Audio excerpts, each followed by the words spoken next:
Hey everybody, this is Dr. Evil Genius, bringing you some NBA 2K14 footage. This is the Atlanta Hawks versus the Oklahoma City Thunder. I'm dedicating this video to somebody who I have been friends with for the past 18 years, and I'm only 30 years old, so do the math. His name is Kareem Smith, aka Buju. Kareem is a basketball coach. He coaches AAU basketball. He also coaches high school basketball here in New York City. And he does a damn good job at it. His JV squad is a perennial winning team. And no small thanks to him. He likes to teach, the kids how to play the right way, how to not give up.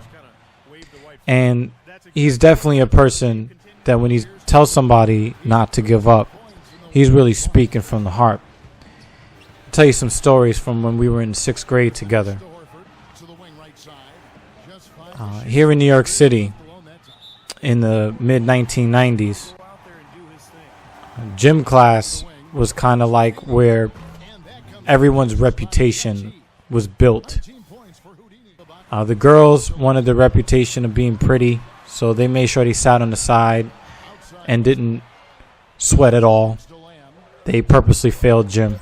But the boys, first thing we would do was beg the gym teacher for a basketball. We didn't want to do anything else, any of the physical fitness, any of the tests or anything like that. Nah. Can we have a basketball so we can run full court so that, we can have bragging rights and we can look good to the girls? I mean, this is the 6th grade, And, we all had our rivalries. And Kareem he was a little guy, but he didn't give a fuck. He would go right at you. He would do his little gangly arm crossover and then step back and shoot a jump shot. He didn't give a fuck.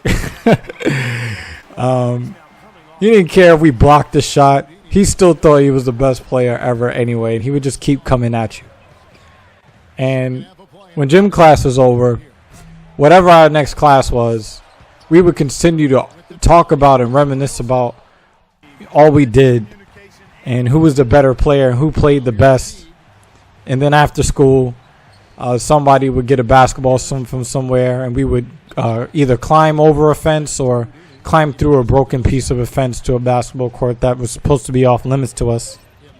And we'd play, and we'd just play and play. And,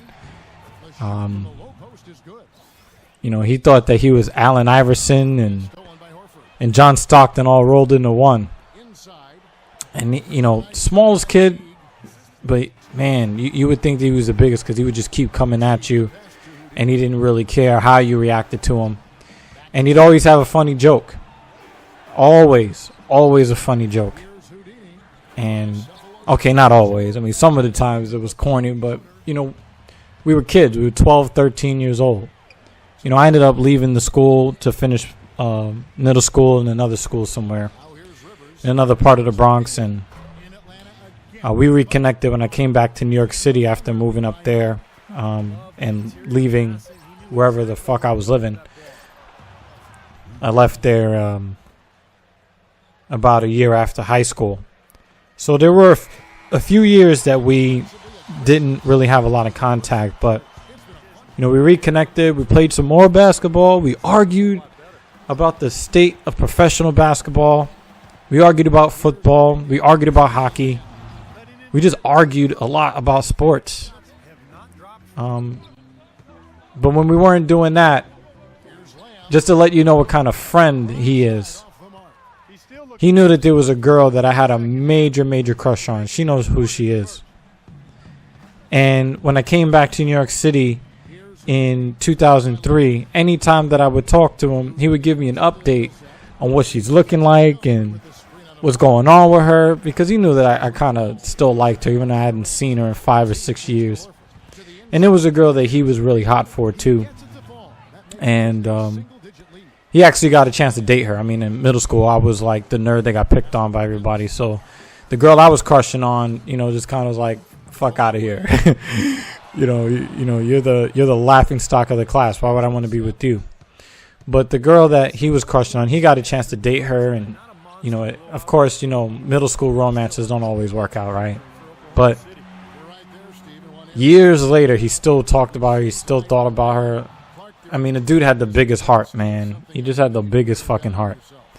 And I say had because on Monday we lost him at age 29. We were friends for 18 years. I can't believe we were friends for 18 years.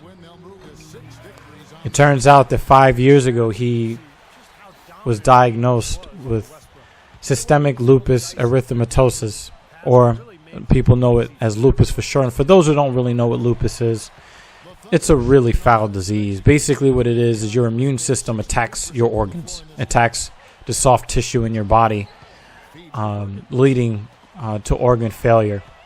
And apparently he's been dealing with this for 5 years. I actually got a chance to see him coach about a year and a half ago. He got a chance to meet my lovely wife, and he was still the same Kareem. Same big heart, same jokes. He just never let on that he was going through what he was going through. And I want to just say that I'm going to love him forever. He had a huge impact on me. And I'm really, really, really going to miss him. This gameplay is for you. Even though we lost, I'm still not giving up.